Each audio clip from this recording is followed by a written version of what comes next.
why are financial advisors so intimidating? I think that is the number one thing that people say to me, that they haven't yet had a conversation with a financial advisor, because you guys seem like so smart. But what would you say? What's your advice on when somebody should get started and have that conversation with someone like you? I think the first job that you ever get, 24, whatever, that you need to have a financial advisor set up a financial plan for you. As you move along in stages of life, that financial plan will change, of course. We've moved up houses, we have a starter home, then we have the next, and now we have kids. And so I think it's very important to have a financial advisor. There's no cost for sitting down with a financial advisor. You can sit down with a financial advisor and start a plan.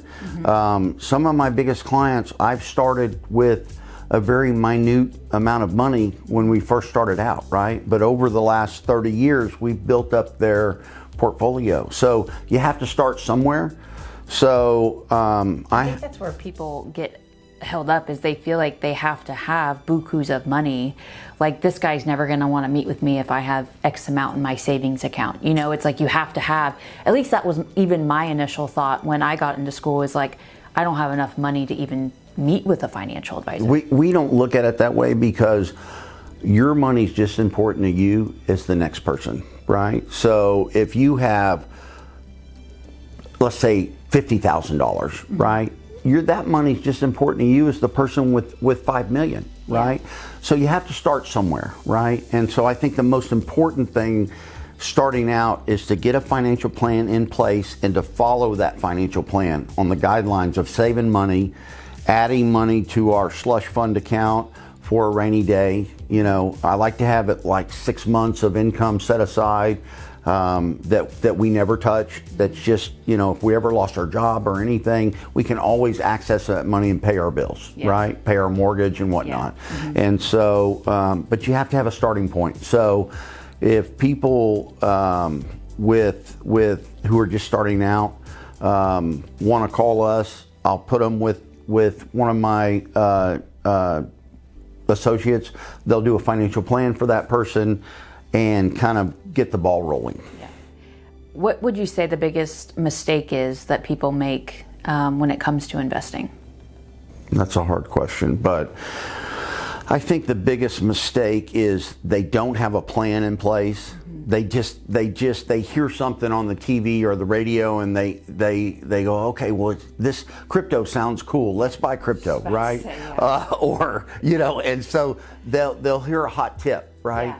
And in the professional world, that hot tip, by the time it's on the cover of Fortune magazine or Newsweek, they've known about it for months, right? Yeah. And so stay on the course of the plan on what we're doing, right? And I think the biggest mistake is people try to deviate out of that plan, and they hear a hot tip that crypto or whatever is a hot deal, and crypto's a hot deal right now. It's not doing so good, but that is definitely it's all over TikTok. Of course, yeah. Right? And of course, in the last 6 months, it's down 50%, right? So, like I said, stay on the course of the plan that's put together for your financial situation. And a lot of times these people, what you're seeing is on like the baby boomer generation is they're inheriting millions of dollars from their parents, right? And they've never really had an investment financial plan put together. And so they're kind of lost when they inherit that money also, right? Mm-hmm. So I think it's important, no matter how much money you have to have a starting point. Yeah. And if you stay true to the plan, time will tell later that you'll have a great amount of money, right, saved for retirement. Yeah. I think that's part of the problem, is that sometimes the plan can be a little boring, and you see something on TikTok or Instagram and you're like, oh, this is my get rich quick, my financial advisor just doesn't know about it, but somehow TikTok knows about it. So I'm going to make my own plan. And I will definitely say that us sticking to the plan and sticking to your advice, and not, even though my husband would love to probably put all of our money into crypto right now. Well, here was a good stat. In 2000, everybody thought they didn't need a financial advisor, and they were all trying to day trade their account. And on the cover of the Wall Street Journal, it had an article that said 98% of day traders are losing money. 98%. So where I'm going with that is those people were trying to deviate off of the plan and say, okay, well, I can do this myself, right? Yeah. I'm gonna buy stuff out of chat rooms or TikTok or whatever I hear, I'm gonna buy it, right?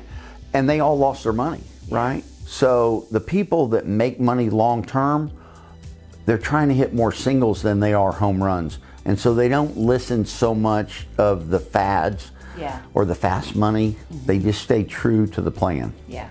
Does that make sense? Makes total sense. Yeah. Yeah. It's like getting in your car. You can't, if you asked me to get in my car and go drive to California without a road map, I would freaking wind up in like New York. I would get so lost, but it's like, trust the guy that has the map, get in the car and just follow the plan, and you will get to your end destination easier and probably with more money if you just trust the plan. So if you have any more questions for Jeff or I, just let us know.